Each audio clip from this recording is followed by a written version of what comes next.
여러분 안녕하세요. 2021년 새해가 밝았습니다. 금일 1월 1일 오늘의 묵상 첫 시간입니다. 오늘부터 저희는 누가복음을 살펴봅니다. 2021년 새해를 저희가 다름 아닌 복음의 소식으로 시작하고 있습니다.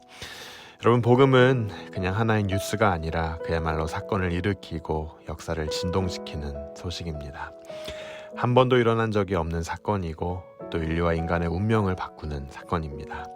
역사 속에서 구체적으로 작동하는 복음이 2020여 년 전 팔레스타인 한 가정에서 어떤 의미였을까요? 금일 말씀을 통해 살펴보도록 하겠습니다. 신약에는 4개의 복음서가 있습니다. 하지만 흥미로운 것은 각각의 복음서가 강조하고 있는 주제가 다르다는 겁니다. 먼저 마태복음은 유대인들을 향해 예수 그리스도가 그들이 오랫동안 기다렸던 메시아라는 부분을 강조합니다. 마가복음은 로마인들을 향해 예수께서 세상을 정복하는 왕이 아닌 섬기는 자로 오셨다는 부분을 강조하죠. 가장 나중에 쓰여진 요한복음은 후대 이방인들에게 예수님을 하나님의 말씀으로 비유하며 예수 그리스도만이 영생에 이르는 유일한 길이라는 점을 강조했습니다. 그렇다면 우리가 새해부터 시작하는 누가복음이 강조하고 있는 점은 과연 무엇일까요? 누가복음은 인간의 아들로 오신 예수님께서 어떤 사회에나 있는 나약한 자, 가난한 자, 병든 자들을 향해 가지신 긍휼의 마음을 강조하고 있습니다. 그 안에는 과부가 된 여성, 병든 여성들, 많은 약자들이 포함됩니다. 그 시대를 살았던 사회적 약자들의 모습을 통해 하나님의 손길이 그들에게까지 세세히 미쳤음을 보여줍니다. 또 누가복음은 문장과 구성뿐만 아니라 사건과 상황을 바라보는 과정에서 저자 누가의 귀한 인격이 그대로 반영되어 있습니다. 사회적으로 소외된 자들, 곧 과부와 고아와 수치의 대상이 된 이들의 이야기가 다른 복음서에 비해 많이 실려 있습니다. 당대 상황 속에서 소외되고 약한 자들을 눈여겨보던 누가의 인격이 그의 글에 고스란히 반영되었던 거예요.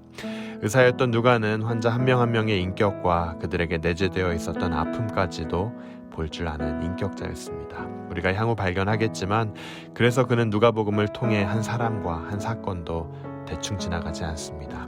한 사람과 한 사건이 가진 독특한 상황을 세세하고 구체적으로 다룹니다.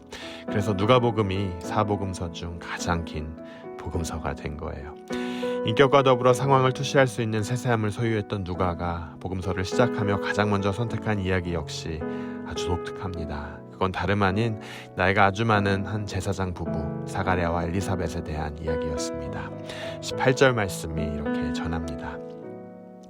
사가랴가 천사에게 이르되 내가 이것을 어떻게 할리요? 내가 늙고 아내도 많이 늙었나이다. 자신들이 늙었다고 말하는 사가랴와 엘리사벳은 천사를 만난 후 침례 요한을 잉태하게 됩니다. 그런데 여러분, 이 이야기는 단지 늙은 제사장 부부가 아이를 잉태하게 되는 것으로 결말 맺어지지 않습니다. 향후 마리아가 예수님을 잉태하게 되는 과정에서도 중요한 역할을 하게 됩니다. 침례 요한 하면 들판을 활기차게 누비며 예수님의 길을 예비한 자로 우리는 기억하는데요. 누가복음의 저자 누가는 요한이 잉태되고 탄생하는 과정 자체가 이미 메시아의 길을 예비하고 있음을 우리에게 보여주고 있는 거예요. 역시 모든 상황을 예리한 눈으로 귀한 인품으로 바라보았던 누가답습니다. 그렇기 때문에 다른 복음에는 나오지도 않는 침례 요한의 출생 이야기를 예수님의 출생 내러티브와 나란히 배치하여 누가복음을 시작하게 된 거예요. 여러분, 다른 복음은 요한의 탄생과 유년 시절을 다 건너뜁니다. 요한은 갑자기 그냥 광야에서 꿀과 메뚜기를 먹으며 주의 길을 예비하는 조금은 특이한 4차원적 사람으로 서게 됩니다. 하지만 금일 1장 3절 말씀과 같이 근원부터 자세히 미루어 살핀 누가는 침례 요한의 세세한 여정을 기록하고 있습니다. 그 모든 일을 근원부터 자세히 미루어 살핀 나도 데오빌로 각하에게 차례대로 써보내는 것이 좋은 줄 알았으니. 작고 소외된 자들과 근원부터 헤아리는 누가의 세심한 인격을 통해 그리스도의 탄생의 중요한 한 부분이 복원되어 금일 우리에게 전해지고 있습니다.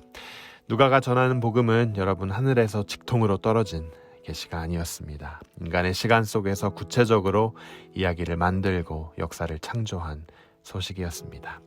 인간의 역사에 뿌리 내린 복음이었어요. 여러분, 또한 수치를 기쁨으로 바꾸는 복음이었습니다. 요한의 부모는 그 당시 의인이었고 말씀을 행하던 자였지만 불임으로 인해 그 당시 큰 고통과 수치를 당하고 있었던 사람들이었습니다. 사무엘의 어머니 한나처럼 이 가정의 불임은 죄의 결과가 아니었습니다. 영적 불임의 시대를 구원할 선지자가 불임의 가정에서 나게 하심으로 인류의 영적 수치를 기쁨으로 바꿀 수 있는 것이 바로 하나님의 은혜뿐임을 누가는 보여주고 있습니다. 복음은 사가랴와 엘리사벳 부부를 구원했습니다. 자식 없는 고통을 지워줄 생명의 소식이 이 가정에 전해졌어요. 그런데 여러분, 이는 동시에 그 시대를 향한 생명의 소식이었고요, 인류 전체를 향한 소식이 되었습니다.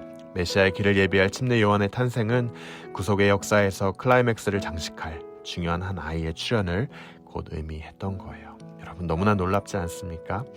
이 사실을 되새기며 우리에게 메시아를 주신 하나님께 대한 감사로 새해를 시작하시길 여러분 주님의 이름으로 축원합니다.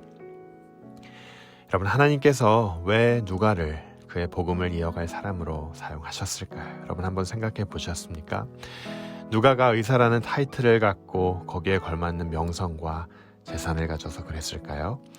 그렇지 않습니다. 하나님께서는 사회적 약자를 보듬고 살필 줄 아는 그의 인격을 인정하시고 그를 선택하셨습니다. 그의 그러한 성품을 귀하게 보셨던 거예요. 사가랴와 엘리사벳 노부부도 마찬가지입니다. 그들이 그 당시 많은 사람들을 이끈 제사장이어서 그들을 선택한 것이 아니었습니다. 드러나지는 않지만 그분의 말씀 앞에서 조용하고 신실하게 행했던 그들의 삶을 보시고 그들을 향후 메시아의 길을 예비할 요한의 부모로 삼으신 거예요. 불임이라는 상황을 초월하심으로요.